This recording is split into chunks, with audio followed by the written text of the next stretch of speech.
story when it comes to building a business. To some, it's never an easy task to partake. And to some, they have very good stories of how they started from scratch and built their empires to profitability. And that's the reason why Bizna Kenya and MC Moments have partnered to bring you Biz Talks. Biz Talks. And here we shall be hosting mentors, people who have gone ahead of us, people who have created these empires, people who have also on the verge of creating these particular big businesses.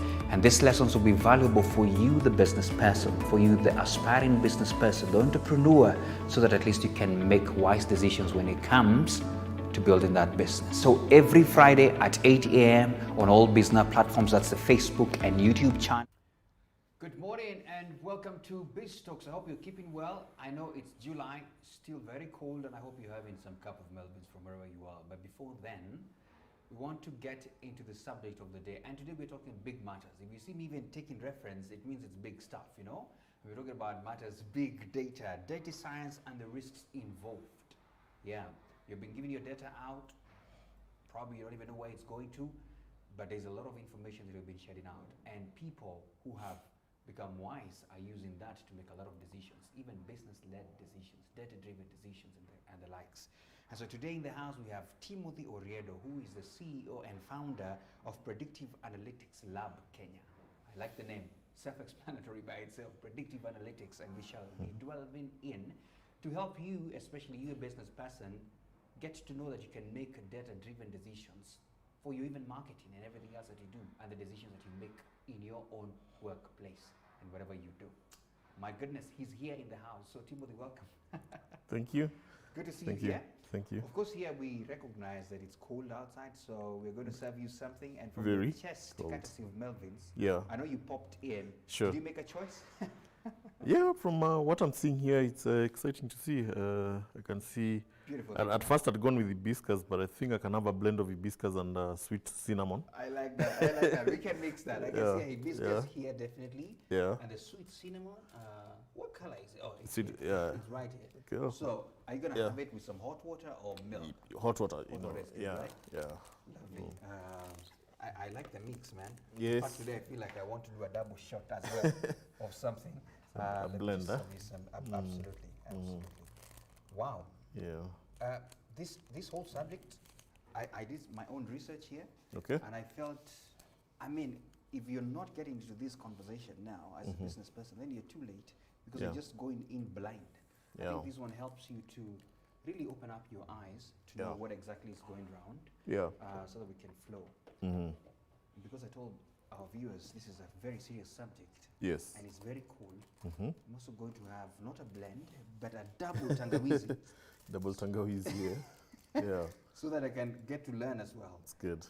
Because if you're watching us from wherever you are, please ensure that you tell any other business person, wherever they are, to tune in. Because they don't want to be walking blind anymore.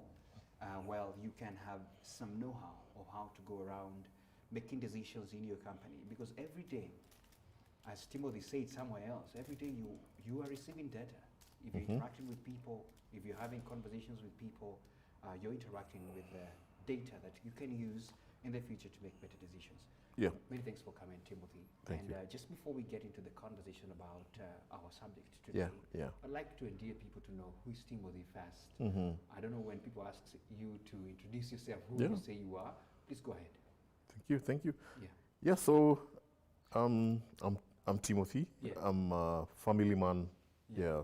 I'm married, 3 children, and I always like, sharing a lot of the pursuits that I've done out there, with the communities that I engage with. So one of my passionate points is mentorship, coaching, and public speaking. So forums such as this lie close to my heart.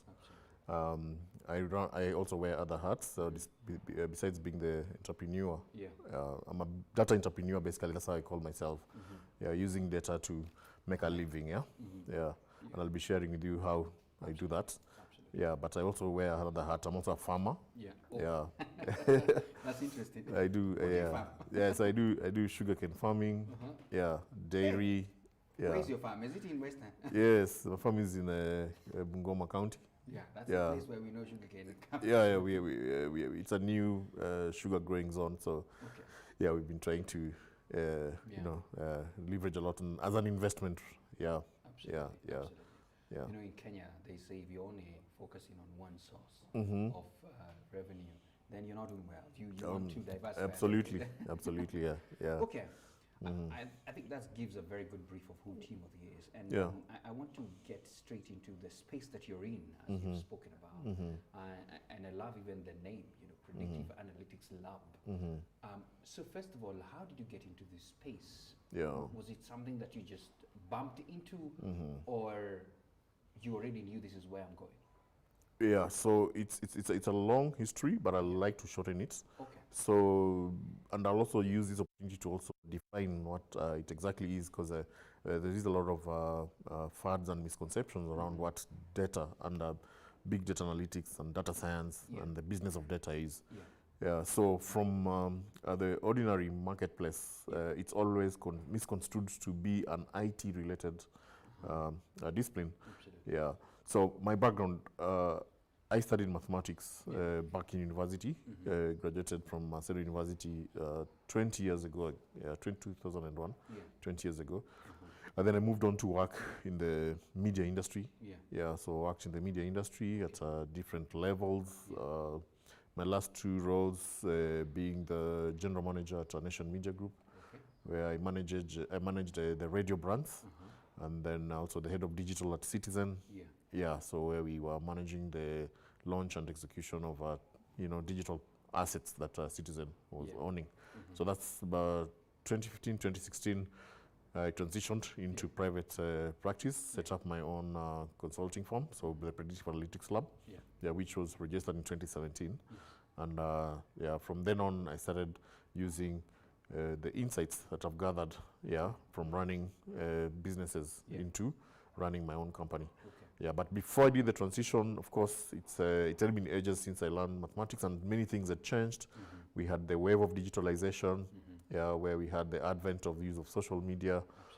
We had concepts, of over the top demand, viewers watching content on demand, and that actually affected traditional media. And we saw a flight of advertisers from the traditional media. So the market share that we used to command then as media houses shrunk. Definitely. And with that brought different questions. Are we going to still do things the same way? What's the model going forward? So those series of interrogations that we used to have in executive meetings is what triggered me to start investigating what are the other possibilities, beyond what you're seeing now, and how is that evolution looking? So that's what led me to enroll for a course at the MIT, Massachusetts Institute of Technology, in big data and analytics. By then, we had maturity. We had reached maturity level in terms of our digital marketing. So we had a lot of digital marketing courses. Google was training guys on how to do the SEOs and whatnot. We had Facebook also training SMEs and also professionals on how to do the placement of ads. But then I wanted something now next. So there's something we call the Gartner Hype Cycle of Technology. So the Gartner Hype Cycle of Technology places technology in different continents. So ranging, it's a wave, an oscillation of waves. So ranging from a crest of excitement to a trough of disillusionment. So when new technologies come, they hit a peak, and everyone is going there. It's a crave. And you've seen even in context where the cryptocurrencies have been embraced. It have using the same cycle. So we hit that crest with digital marketing. You can see the number of courses that were being offered around that. And let me just take you back a little bit, because this is a cycle that's repeating itself. It aligns to what we call the Industrial Revolution. So we had the first Industrial Revolution, which was around using the steam. So that's the era of the Christopher Columbus, Vasco da Gama. If the steam was not powered, Africa would not have been discovered in quotes. America would not have been discovered. So these industrial revolutions lead to discoveries of sorts. And then after the steam, actually the first vehicle was made out of steam. I don't know whether you know it. Wow. It had a huge boiler in the front, using firewood to fire the engine. And the thing will move like almost 100 meters for 45 minutes. Yeah. So the steam engine was critical in laying the foundation of our evolution. Then we moved on to electricity. We had the likes of Tesla, Edison coming up with the innovations, and that started powering businesses to think about innovation. So one of the founders of process manufacturing was Henry Ford. Yeah, the founder of the Ford vehicle that we know it in the early 19th century. Started using modern models in management, creating labor patterns in terms of calculating how much output his employees are having. So this is the early entry of started uses of data in the second industrial revolution. The second industrial revolution also laid the foundation for the third. So we had the aspects of television, we had the radio, we had aeroplanes. So you could see all these gizmos that we considered normal nowadays were not existing before, but they were coming now into use because of availability of electricity. Yeah. Yeah. So then again, we had the third industrial revolution, which started at the tail end of the World War II. Yeah. And there is a documentary actually on YouTube. You can watch it called the Imitation Game. The Imitation Game. Yeah. Where there is there's a British scientist, mathematician who helped the army to break the Morse code. So the German were using a code to communicate. So that was the first application of mathematics in a real context of solving problems. So the World War II would not have ended unless this, why not for the algorithm that this guy had created. That's where data came into play. Yeah, data came into play, and it was a whole team of guys working with different mathematical algorithms, trying to decipher how the Germans were communicating. Eventually, when they broke that code, it was still another process to see how do they let the Germans know that they have broken the code, but they need to counter them subtly. So at least otherwise the Germans will change the code, and they will know that this guy we've been hacked, so we need to change the code. So there's today there's an honor. So the gentleman was called Alan Turing. The British pound is actually has rolled out a currency in his honor. So there's a new currency with his face. There's also what's called the Alan Turing Prize, which is given in his honor. So that's the early advent of algorithms, and it moved on to the 1960s. The biggest breakthrough at that time was the man landing to the moon. So the first computer that was made on the rocket that went to the moon was as big as this room we are sitting here. And it was as slow as the Ericsson 1080. I don't know whether you were existing those days when you used to have a huge phone, which never used to send an SMS even. The processor of that computer was that slow. And the code was written on paper, and it was actually written by a lady. So that's the evolution. That's how we came. Then we moved on the miniaturization of technology. Another law came into place called the Moore's law. So every 18 months, technology changes. So there's computer power increases. So from the RAM, what you call basically the RAM. So when the RAM increases, the device becomes smaller. RAM increases, device becomes smaller.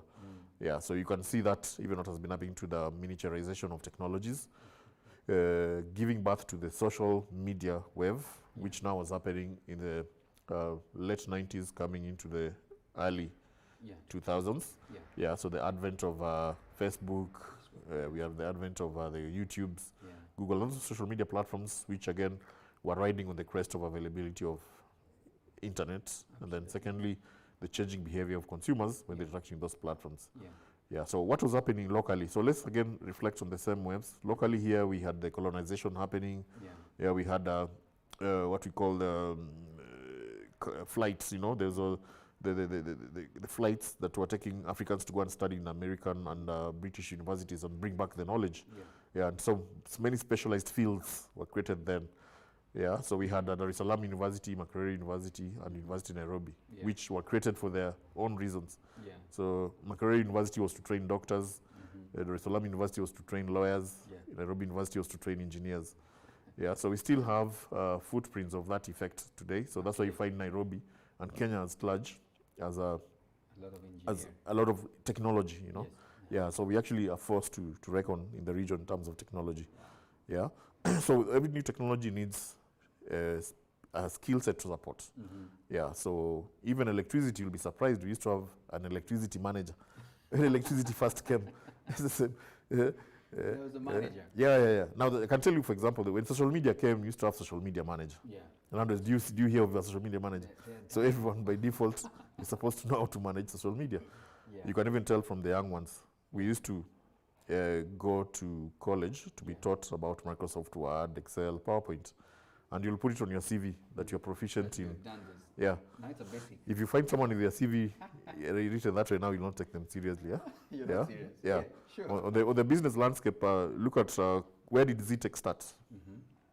Yeah, just tell me, ZTech, where did it start? I think it's just about technology. Yeah, what were they? What was the initial courses they were offering? They were doing MS Word, those things. You know. Exactly. And Yeah. where are they now? Now they're Yeah. a whole university. Exactly. Yeah.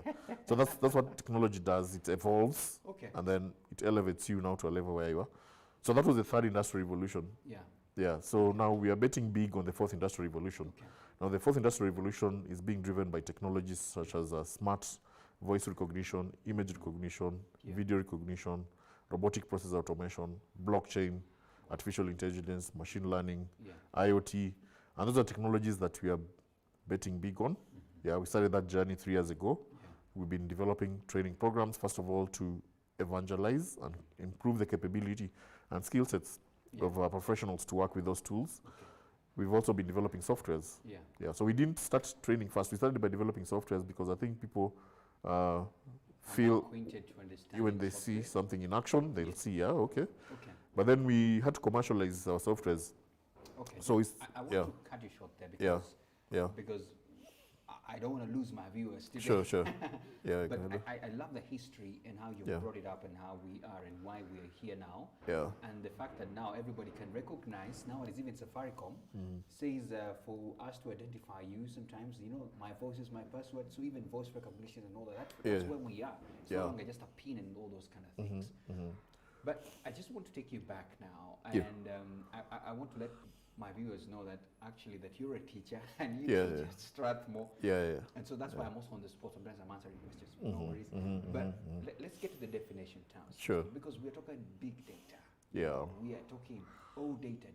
And somebody is watching and saying, okay, what's all this, by the way? So can we go to the one-on-ones? Okay. And just help us just understand. Now that we're talking about data, because with the advent of what you've said, the history Yeah. that you've said, then a lot of information is being collected. Yeah. Help us understand big data. Yeah. So I can just break it down Yeah. in business terms and then also technological terms. So in technological terms, data is just bytes. Okay. Yeah, zeros and ones. Yes. So it involves encryption of information to be understood by the computer and also stored. Yeah, so you see a lot of simulations when you see data, it's zeros and ones. The way computer communicates is zeros and ones. Yeah. Yeah, so that's the model of computers we're using now. But there is another wave of computers coming called quantum computing that does not communicate in zeros and ones. Okay. So that's the fifth industrial revolution, yeah? Okay. It's coming, yeah. It's But you're not, that's not topic for another day. Yeah, so in business definition, data is a set of evidence about a historical happening. Okay. Yeah, so I like using the word information, yeah, to define data. Yeah. Yeah, so when you have a lot of information coming in, yeah, that information forms a piece of insights for the business. Absolutely. Yeah, you've got many pages of business transactions. When you compile them, you compile them and you have certain trends. Those trends inform you about the performance of your business. Okay. So that becomes a piece of insight that you've got. Okay. That insights, if you take action on your insights, that becomes wisdom. Okay. Yeah, so there's a clear demarcation in terms of how information flows into the business. So how does information flow? So it flows in through your, for example, digital assets, your customer networks, your interactions with the different ecosystems. Maybe if you're in production business, manufacturing, there's a lot of things happening on the ground. Absolutely. Yeah. So you look at the last mile, where you interact with your ecosystem, both on the consumer-facing side and then also on the production side. How are you collecting that information? Yeah. Okay. Yeah. Just for the sake of the same of understanding, Yeah. and I think I want to help a lot of people who could be watching and are trying to understand this for the first time. There is the place of the brick and mortar, how people just would collect information and store that as data.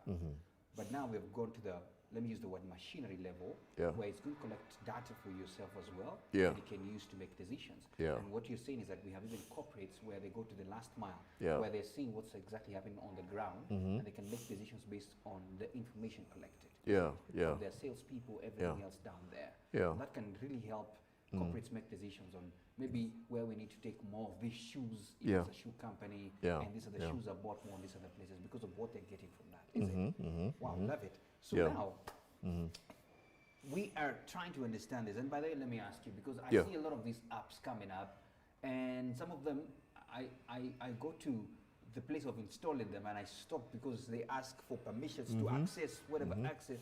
That's also data I'm giving, right? Yeah, precisely, yeah. Information you're giving out. Yeah. So we need to be Yeah, careful when we're yeah. giving that, right? Yeah, yeah. Actually, every time you encounter the word data, just replace it with information. Information. Your life will be much easier and you'll be able to manage the information that you're giving out Okay. a bit better. Okay. Yeah. Okay. Let's Yeah. get now to the businesses. Yes. Because especially startups and SMEs, because there are a lot of people who are watching now on that. Yeah. How is big data and the analysis of it helping in increasing the business revenues and even footprint? Yeah. So, in principle, data involves three dimensions. Yeah. So, data enables discoveries. Yeah. So, like that. if you look at this Melvin's box that's sitting Yeah. in front of us, so they consider this as a sets of data. Yeah. You know, Yeah. you've sorted them according to a certain order. Yeah. Yeah. You've sorted them according to color, brand, size. Yeah. Yeah. Absolutely. So there was a sort of methodology that we are using when you're doing that sorting. Yeah. Yeah. Yeah. So that's information big. So in a business also that happens. Yeah. You have information. Can you imagine having this jumbled up in a box somewhere? I do You will not this. have known, how many Melvins you have which are green, how many are yellow, how many are, and Absolutely. which brands, yeah? Yeah. So that's the same principle that happens. So data is for creating discoveries. Yeah. The first principle is by creating, in business we call them dashboards, Yeah. yeah? But in ordinary language, it's called visualizations. Okay. Creating visualizations help you understand Yeah. and create patterns. So visualization are graphs, yeah, and traditional tools we've been using to create graphs, like PowerPoint, we have Excel, yeah, those are traditional, available to everyone, Yeah. yeah. We have chart, organograms, even doodling using your hand, you can create those, yeah. So the first principle in business is about enabling discoveries to be made. So remove your data from where it's sitting, Okay. apply and arrange it in certain order to be able to make. So the next thing that will happen is, and I think most companies have excelled in that, Yeah. they have licenses they've paid for, they have a consultant who comes and cleans the data for them, Yeah. they have an accountant who will even come and Do the books. do the books and even show them that this is your profitability, Yeah. and even go further and provide for them a management accounting report and show if you continue with this trend, then this is going to happen. Yeah.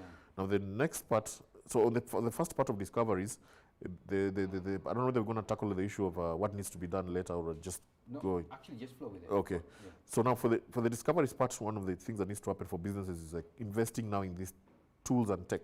Yeah. Yeah, discoveries. So that's where artificial intelligence comes in to help you Yeah. create discoveries. Yeah. So there's data that you have internally, Yeah. which is now your sales records, your financial records, and any other data that you generate from your internal Which is common assets. for every business. You have Exactly. that information. Yeah, yeah. Then there's data that you need to correlate. Yeah, so the data that will come from outside. So for example, you want to penetrate a new market. Yes. Yeah, maybe you're a manufacturer of shoes and you want to target a certain demographic, maybe gender. Yeah, and you want to open a new factory. So say somewhere in Kajiado. Yeah. What is informing your decision? Yeah, so you need to have external data. So there's a lot of help on the why Yeah. and what's informing you Yeah. from the data that has been received. Exactly. So Yeah. for someone who wants to start such a business in Kajiado, Yeah. he needs to get some data from Kajiado somewhere. Somebody Yeah. who has stored that data, right? Yeah. So for example, the Kenya Census data has got very rich information about our demographic distribution, Yeah. gender, age, Yeah, and also the what you call the poverty attributes. Yeah. So economic index. So we have divided every sublocation according to the economic propensity. Yeah. Even looking at how many Mabati houses are in one sublocation, Okay. that data is available. How many mobile phones are in each sublocation, that data is available. Okay. Yeah, so we want to encourage businesses to start creating discoveries using those kind of data. Okay. Yeah.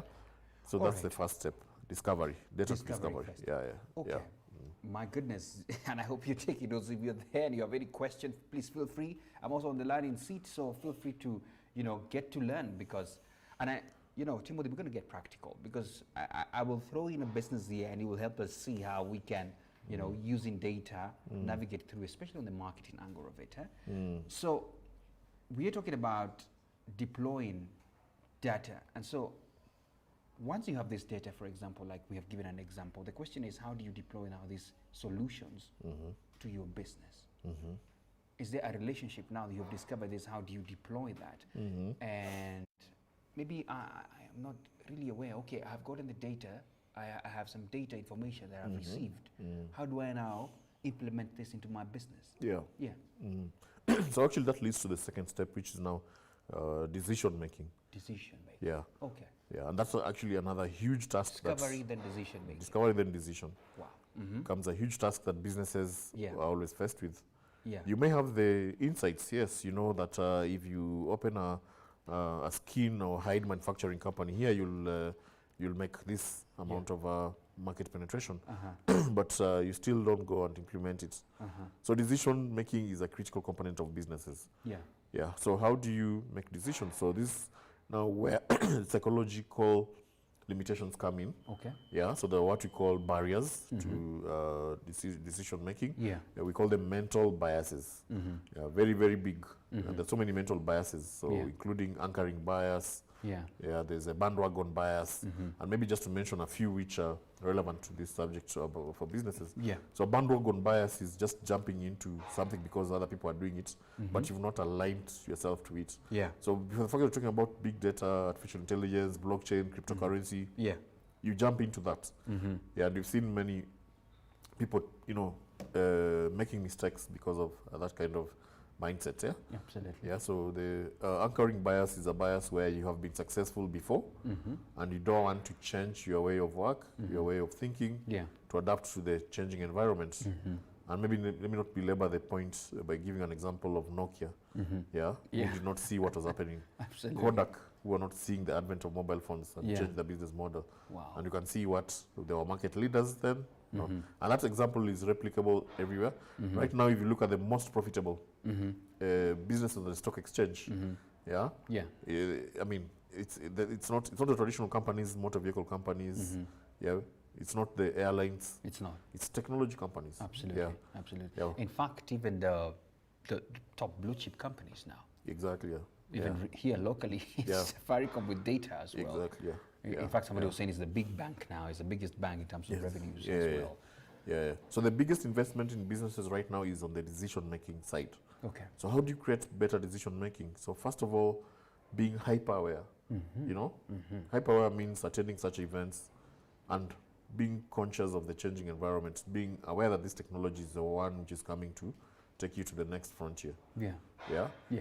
Then the other thing that you also need to do is fast execution.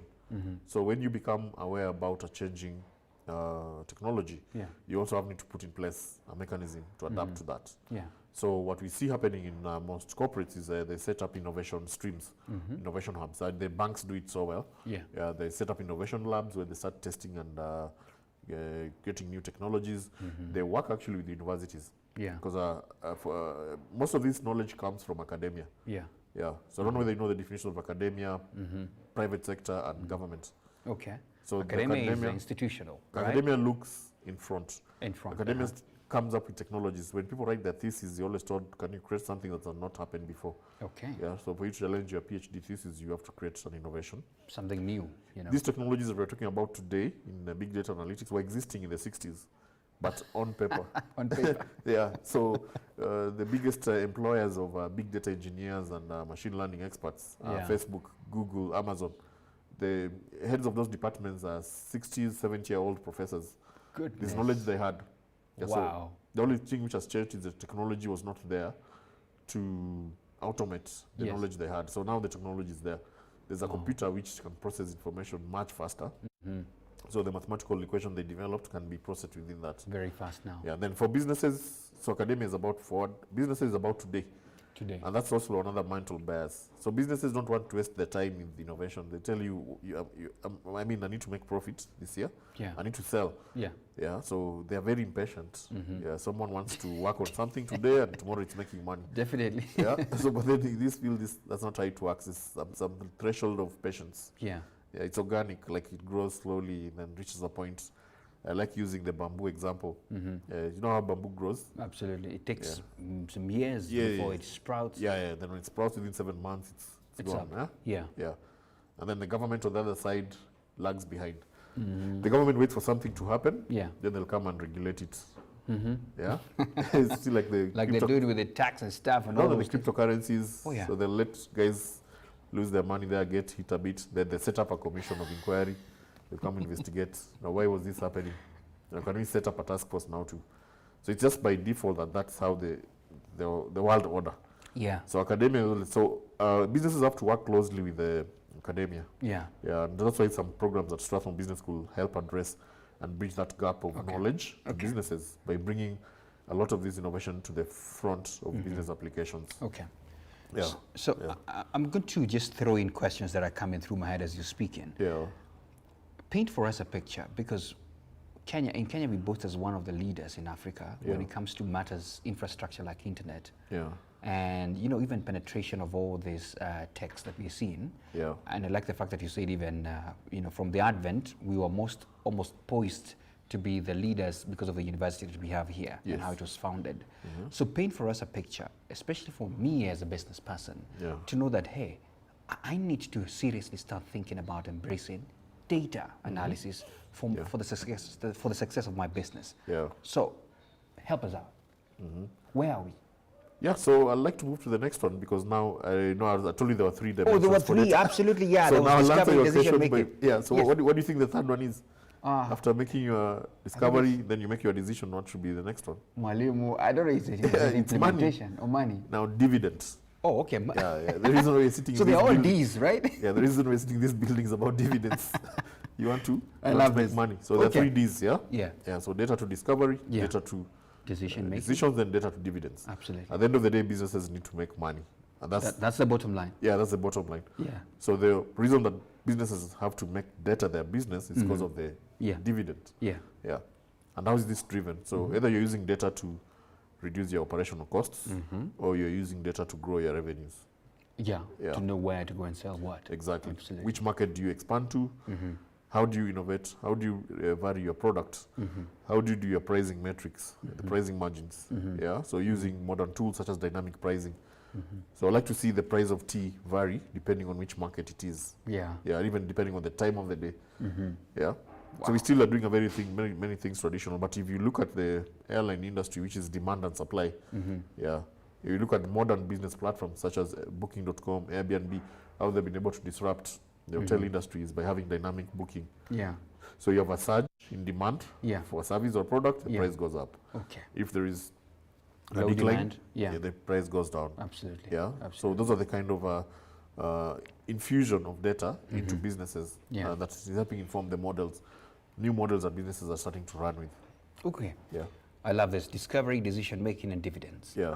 And if this is all embraced, because the last thing definitely is the bottom line of any business. Exactly. Yeah. Definitely you want to see the money coming in. So back to my question. Yeah. Paint for us a picture of where we are here in the country and why anyone doing business and looking forward to going big needs to seriously think about data and data analysis. Yeah. Yeah. So of course Kenya's had a breakaway. Yeah. It's been able to break away from the rest, especially because we had a very good leadership, a stable economic environment, and also an enabling technological space to be able to innovate. Yeah, so we have M-Pesa here, which is already gone global. You can see how we've been able to create that. Yeah, so just leveraging on that and then looking at the penetration of the internet. Yeah, we are among the country with the highest internet connection speeds. Yeah, and this is not just in the urban areas, but also in the rural areas. So there's higher internet penetration. Smartphone numbers are growing. Connection to social media platforms are growing. Yeah. So what does that mean? So in this evolution of data, data is on the third tier. So the first tier is digitalization. Where you transform from analog to digital. We've fared so well in that. So the same way you had the first industrial revolution, second, third to fourth. Also, we have to evolve. You cannot have data to analyze if not digitized. So can you imagine if you're still talking on the phone booth? How will you Fuliza, for example? So Fuliza relies on your M-Pesa transaction history. To develop a model and give a recommendation on how much you should be given. So we can look at that in terms of the advantages which have been set apart by the previous evolution. So digitalization has helped us. We have websites. Our websites can carry information. We've created plugins in those websites. So we've transformed our website just for places for information to places of action. So you can know the number of clicks that you're getting, how many visits, beyond all that. Actually, there's attention, interest, desire, then action. So you come and see that I like, this Melvin's cap. So what's the next thing? Do I need to go and buy it in a shop? No. So you just create an e-commerce platform. So when I see it, I like it, let me buy it there and then.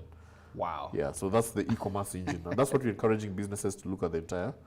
And then after you do that, then let's talk about analytics. But then we cannot talk about analytics yet you don't have those websites. Because what will you analyze? That's true, by the way. And does that inform then why sometimes if I visit a certain site, all of a sudden, on my machine or on my phone, I'll start getting a bit of ads, letting me know that you can actually get this from here. Yes, exactly. So those are cookies which have been embedded in these websites. That's how analytics is used. So we call it recommendation engines. And it goes even beyond visiting websites, even just by talking. So these mobile applications that we carry, even the mobile phones, they listen to our conversations. So you could be having an innocent conversation with your friends about visiting Naivasha, for example, for the rally. And it will start recommending to you hotels that you need to book in. You can go to. So those are the kind of artificial intelligence applications that businesses need to take advantage of. So you don't need to have the skill to do it, but you need to be aware that I can do it. So how do you take advantage of that? So by creating a good SEO engine for your adverts, you can be able to get the right mix of clients at an optimum budget. So it's about, remember, dividend, minimizing costs. So don't splash. There's an advertising approach we call splash and spray and pray.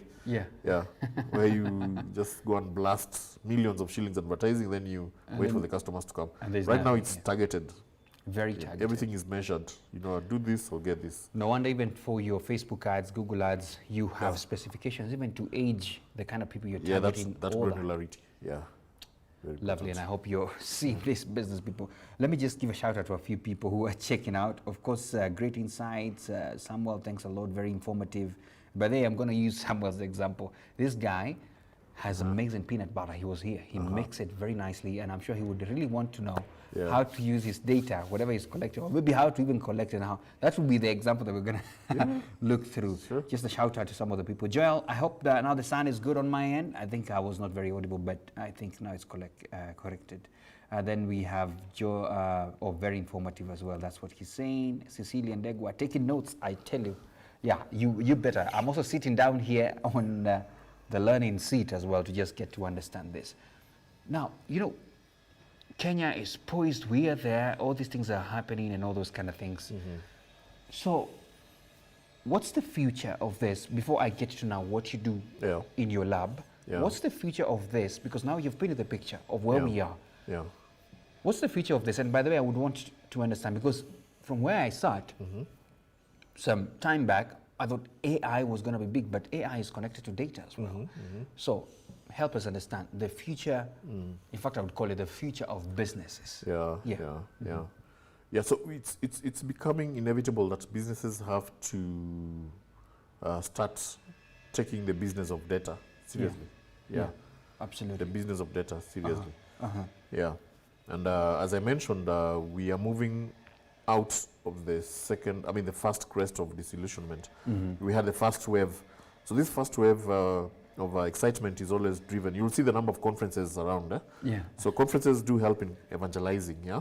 But they do very little in terms of heavy lifting. Some of those things you learn in conferences, you're not able to apply because it leaves you what we call high and dry. Yeah, you're very excited. But when you go back to the business, there's no support system for you. Yeah. Yeah. Why? Because for a support system to happen, you need the skills. You know.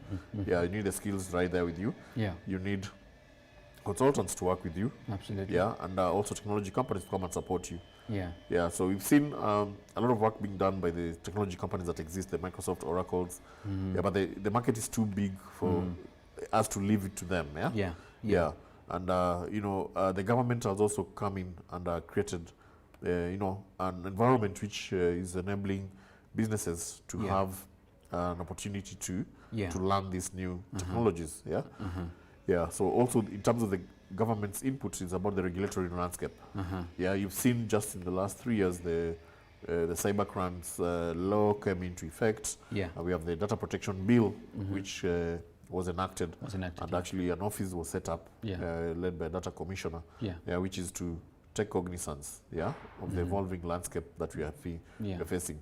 Now, businesses will be required to do data audits, to just declare to the government how much information they have, and how much of that information of their customers, do the customers know that they have that information. Okay. So that's how serious it's going to be.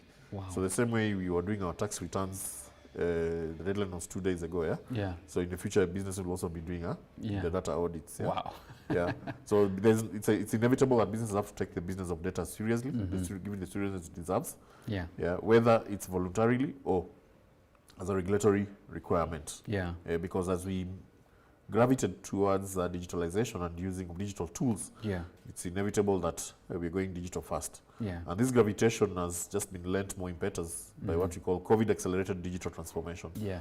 We are working more at home. We've done more virtualization in the last 6 months than ever before. Yeah. You've seen the value of companies which are driven by technologies for, just having quantum leaps in terms of the evolution. Yeah. Yeah. So it's inevitable. We're not going to go back again. So if you look at the third, if there was someone who was still struggling with the automation, like he doesn't have an email, like he doesn't need a laptop at work. Now, you have to have a laptop because you're working from home. So there's no one who's still in the second to third revolution. Yeah. So people have digitized. Okay. Now with this digitization, they what we call the breadcrumbs, digital breadcrumbs. So every time you interact online or digitally, you're leaving trails of information behind you. Wow. Now that's what fuels big data. Wow. So without that trail, we'll have not enough information. There'll be no enough data. But now we can analyze information based on a lot of interactions with people online. Yeah. So that's good news for us. So the future is because of virtualization and the push towards digital interventions. We have a lot of data to analyze, so more solutions for us. Technically, when you develop predicting models, the more data you feed into a predictive model, the more accurate it becomes. Yeah. So you know what that means. You have more data, you have more accuracy. Yeah. Yeah.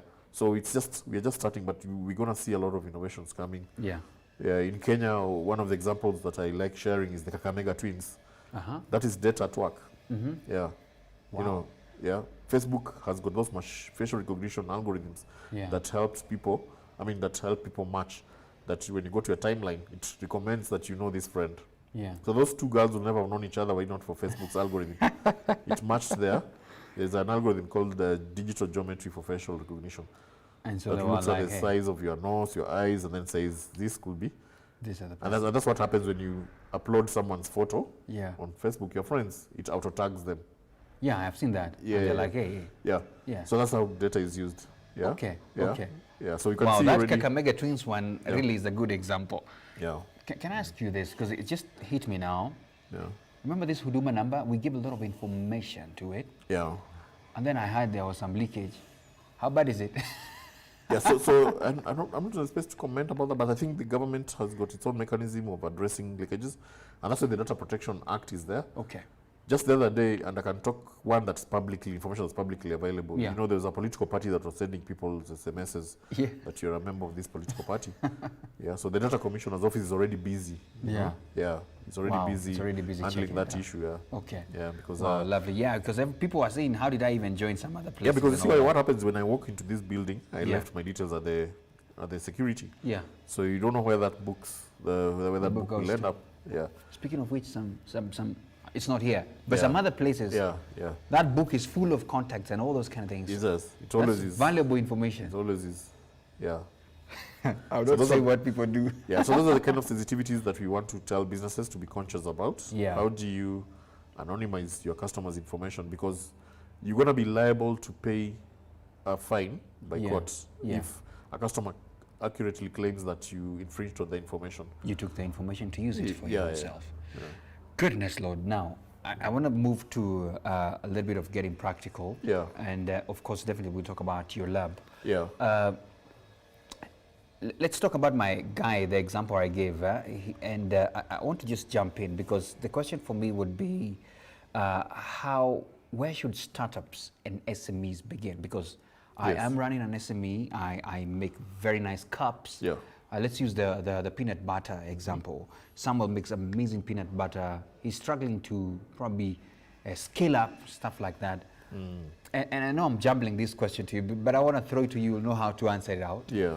Because from what you're saying and what you're speaking, Timothy, is that even when I'm seated, I don't need a lot of jargon to understand business. Yeah. If I have data with me, right now, I can probably look at Kajiado from the data and decide, this is the business I'm going to start there. And I would be almost certain that there will be a success rate because of the data informed. Of course, assuming that I have a lot of enough data. That's a yes, is it? Yeah. Absolutely, I love that. Yeah, So now let's get back to Samuel. Yeah. He is a startup. He's doing amazing peanut butter. It's good quality. I take it, I'm like, hey, you better have this, Timothy. I mean, it's amazing. How can he, from where he's seated, and from all the contacts he has and whatever, how can he leverage on any data he can receive to grow his own business? Yeah. Yeah. Okay. Yeah. So for SMEs and startups, one of the biggest advantages they have is they have motivation. Yeah, You've got the absolutely. motivation to Yeah. succeed. Yeah. So remember, you're on the growth phase. So Yeah. during that growth phase, it's always characterized by resilience. Yeah. Yeah. And that is the same principle which applies on data, because data is still in the nascent stages of being applied to businesses. Yeah. Yeah. So that's the stage where I can actually encourage them to use a lot more of these tools to be able to create and better insights. So first, it will be able to reduce wastages, yeah, by creating proper targeting Okay. of their market potential, and then also to develop right predictions in terms of the consumption trends. So at least to avoid overproduction of the commodities. Yeah. Because Or most the of peanut these, butter, for example. Yeah. yeah, most of these commodities are time bound. Yeah, so Absolutely. you don't want to end up with a lot of expiries. Yeah. You also don't want to expose your commodities to counterfeits by overproducing, and you don't have to keep track of what's happening out there. Yeah. Yeah, yeah. So one of the things we do for businesses is to be able to create models. Yeah, so you already have been in business for some time, so you have some existing data. So we analyze the existing data, and we're able to mine data in terms of the attributes of those existing customers, and then now we go and map it to another larger data set of other existing customers. Then we look for similarities. Okay. Your loyal customers, what are their attributes? What are their likes? Yeah. What are the, in terms of age, behaviorally, regionally, where do they find them? What time of the day they possess the product? Yeah. Now when you go and map it on a new data set, you'll separate the chief from the chaff. Wow. So that's how you do targeting. Then And you'll be able to now get more related people who Exactly. want to buy your product. profiles. Yeah, yeah. Because they say the data doesn't lie. Yeah? Yeah. Same. Yeah.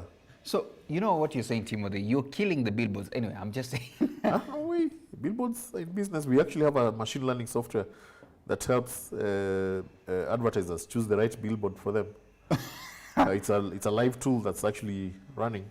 Okay, I like Yeah, that because yeah. somebody was telling me there's a reason why you see the latest Audi Yeah. being advertised on, roads that leads to Runda and wastelands and all. Yeah. Then you'll see a very nice Probox on some other roads. I don't want to mention, people might attack me. Yeah. But it's all about data and where people are, their economic status and all those kind of things as well. Yeah.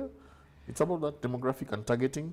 Yeah. So what you're saying, even for people who go to advertise on billboards and the likes, you want to be informed before you just jump in. Yeah, we have that data that shows which brands advertise where. Wow. Yeah, so that actually mimics or resonates with the demographic of that place. Okay. Yeah. This is now making sense a lot for me now. Yeah. Predictive analytics. Yeah. Let's talk about your lab now. Yeah. And of course, I know in the bits you've mentioned what you do, but let people know, because probably somebody's saying, okay, that's important.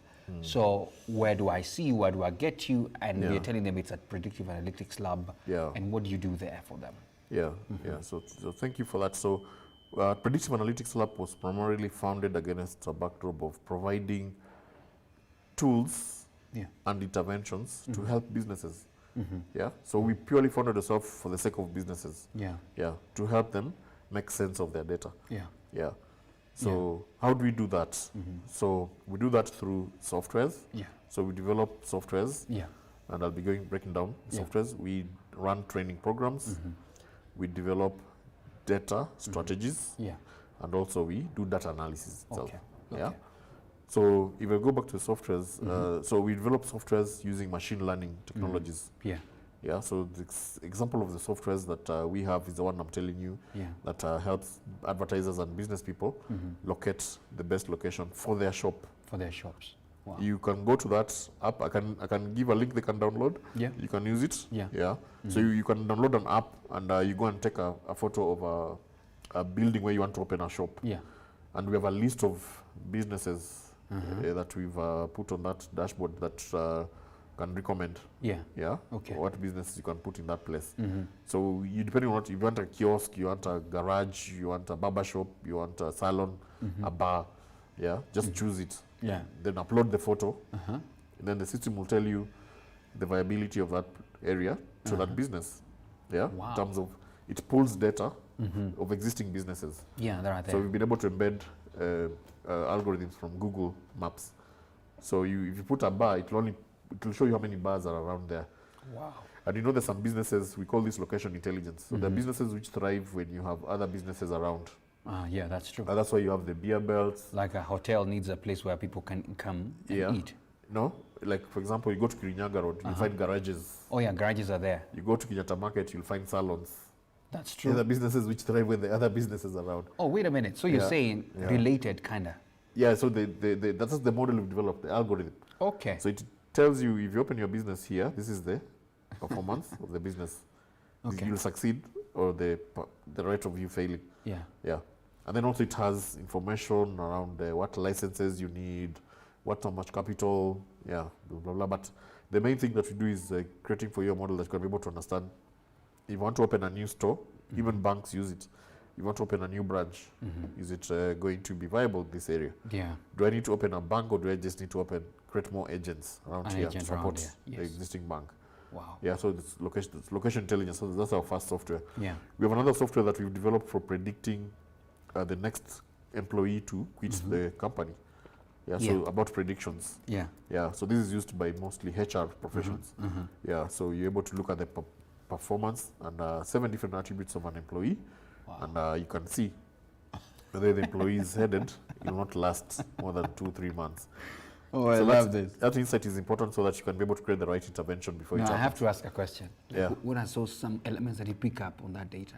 So that one, that for HR employees, we look at employee satisfaction, we look at the number of years employee has worked, his salary range.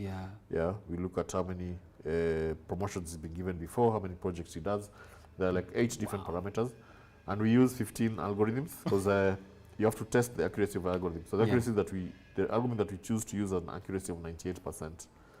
That means for a HR profession, yeah, you might end up just having a 2-minute interview of just meet the face because you have a lot of information with it. Exactly, yeah.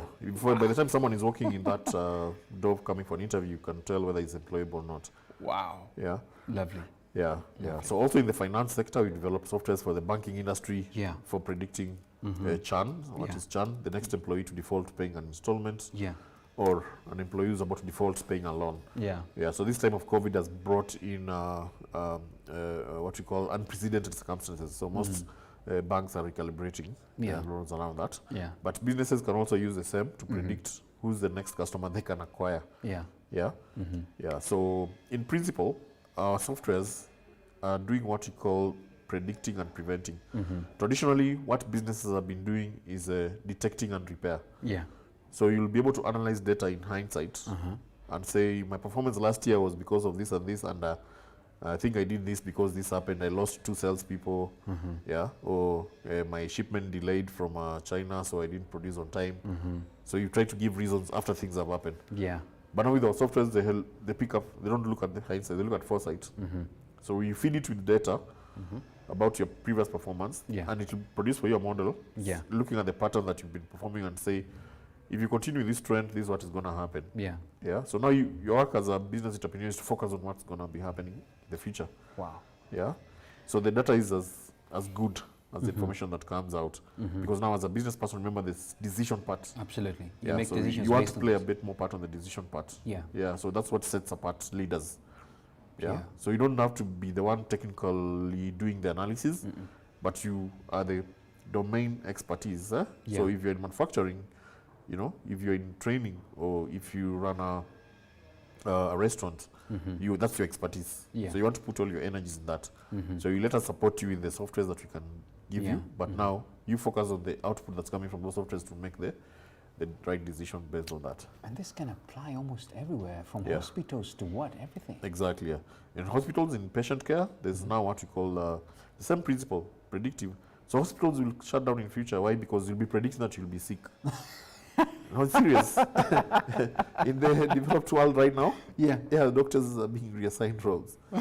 The kind of curriculums being taught in medical schools is quite different. Wow. Yeah, it's about predicting. Now, just look at the way COVID is being analyzed. Yeah, True that. it doesn't help to analyze data for yesterday. It's about predicting the waves, and these lockdowns are there to prevent, you know. Yeah, the further. upsurges and all that. Yeah. So healthcare is changing. Yeah. Wow. From curing to prevention. Wow. Yeah. So I think that's philosophy. That's like the future, man. Exactly. That's philosophy is what we're trying to talk about here. Yeah. Wow. Goodness, Lord. Yeah. So the second thing that we do is training. Yes. Oh, yeah. Yeah. So training, we have 3 verticals of training. Yeah. So we train you in technical skills. Yeah. You'll come. We train you with particular softwares that you use for data analysis. Yeah. Yeah. Our courses are certified by NITA. Yeah. And as I mentioned, we also have a lab in the UK, where we are also getting certifications certified by the UK. These are global certifications, that you're able to do at the end to show. We'll give you certificate of participation, and then certificate of competency. Certificate of competency based on the exams that you'll have done. Yeah. And why this is important is because in these technologies, we are seeing still different people doing courses online, you know. So we still are just seeing local universities developing curriculums for this. Yeah. So we still don't have local graduates. So we'll be trying to fill that talent gap by providing those training programs. Yeah. To be able to fit into what the traditional skills have been. Yeah. So there's what you call career decay. Yeah. So there's some careers right now which are quite redundant. There's even a tool that we use to analyze how long you still have with your career, and the results are quite varying. You've got roles which are called rule-based laws, such as accounting, that have got a higher decay rate. To laws which are human-facing, such as nursing, that have got a more long and lengthy. Because as we talk about fourth industrial revolution, it's about robotic automation. So we are seeing softwares and robots going to take over other jobs. So the jobs which are gone, and they're going completely. Never to come back, but there are jobs which will be created, and those are the jobs which we are focusing on as a lab. So we train businesses as well. We train professionals. So we have programs for HR, programs for finance, programs for marketers. And also that's the professional vertical. And then the last vertical is industry vertical. So we have programs for banking industry. We have programs for healthcare industry. We have programs for insurance sector, manufacturing sector. So we design programs, and we've partnered with the professional bodies, for example. We've partnered with ISPAC in the past. We've partnered with the IHRM for HR in the past. For the industries, we've partnered with the Kenya Association of Manufacturers to develop training programs for manufacturers. And the partnerships are still open. We're still open to partner. To be able to create and you're also knowledge. not just local. Yeah, no, actually, our biggest client base is from across the region. Yeah. Yeah, so we have an active lab in Johannesburg in South Africa. Wow. We have another lab in Johannesburg, I mean, in the UK, fully registered. Yeah. Yeah, so our programs run across. We have clients in Uganda, Tanzania, Rwanda, Zimbabwe, Namibia. And actually, COVID just helped open up. More so opportunities, so we have no restriction in terms of where we can reach. The same problems that businesses are facing locally are the same problems they're facing outside as well. Yeah. Wow, lovely. That's a lot of credibility right there. So question, I'm just going to shoot it as it is. Yeah. Somebody's asking, how can I join? Yeah, tell us, okay, how can I join Predictive Analytics? That's the question. Yeah. So I think they're asking maybe how to join the lab. I'll join, okay. Yeah. Yeah, so we can just go to our website, www.predictiveanalytics.co.ke. Okay. Yeah, then you find the place there where the courses that we offer. Okay. Yeah. All right. Yeah, you can also send us an email. Yeah. And then we'll be able to respond to you. The email is on the website. It's on the website. So please visit that, www.predictiveanalytics.co.ke. Yeah. Lovely. And by the way, this is just, it's open for anyone, is it? It's open, yeah. We are democratizing data. Okay. Yeah. Okay. We have 80% of our participants are coming from non-technical backgrounds. Yeah. And they end up being the best. Yeah, so can I ask you this question, because you mentioned it, the one for location intelligence. Yeah, you said it's just there. Yeah, we've had time we could have done a live tool. You could see where those participants are watching from. Yeah? I know. You can see on a dashboard. It's quite exciting. You have an HDMI cable. I wish you had one. I would have already done it and then sent it there. But not worry. Next time when you're here, we shall do it live. So another question here. What's the biggest areas of opportunities for data science students and practitioners? Yeah. So the biggest areas of opportunities are in consulting. I know you may want me to tell you about employment. Employment is always there, but I think we have the tricky thing about data science is you automate yourself out of your job. Yeah. Yeah. So you cannot be a data scientist and work in a place for more than 1.5 years. You automate yourself out of it. Yeah. If you're really genuine about what you're doing there, you automate. You create a script that does your work. Yeah.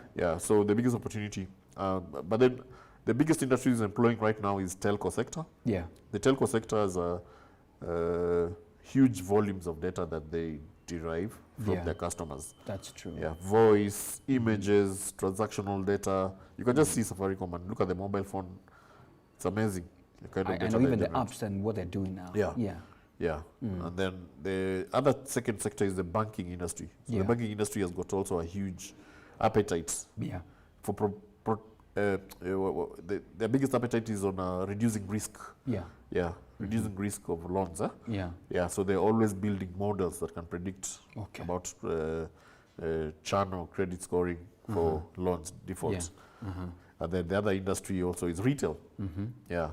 So customer acquisition. So data scientists have a lot of work to do in those industries. Yeah. So if you are planning to acquire those skills, you're definitely guaranteed of opportunities. Yeah. It's really, really a good place to be in right now as a profession. Okay. Let me just read this as it is. I know it may not be related, but anyway. Stephen Zioka. I'm a student at Muranga University taking entrepreneurship and small enterprises management, and I've found myself giving people many business solution advices. How can I turn that into a business?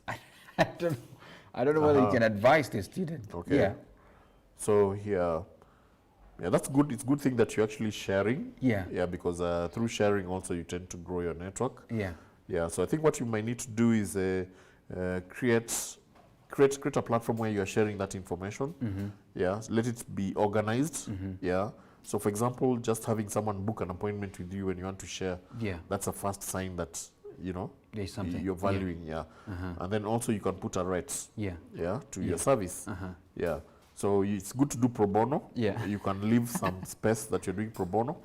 But then also make just the live perspective. with And then also rely on referrals. So go back to the guys you've given your advice before. Let them do for you testimonials. Did it work for them? That was it. And then let them recommend other businesses to come on board. You know, we have spoken for more than an hour now. Yes, you know, okay. I mean, this information is amazing. Yeah. And you can tell we can't end this conversation. And Yeah. of course, definitely you have to sit back here because we need to always predict the future. Sure. I've to end with this question though. Yeah. What in this career, this entire profession of data, are you most proud of? Yeah. So I think what I'm most proud of is, you know, just to, I left a corner office, yeah, and go right at the muddy, you know. The ground. Yeah, the ground, yeah. Yeah, the ground, yeah.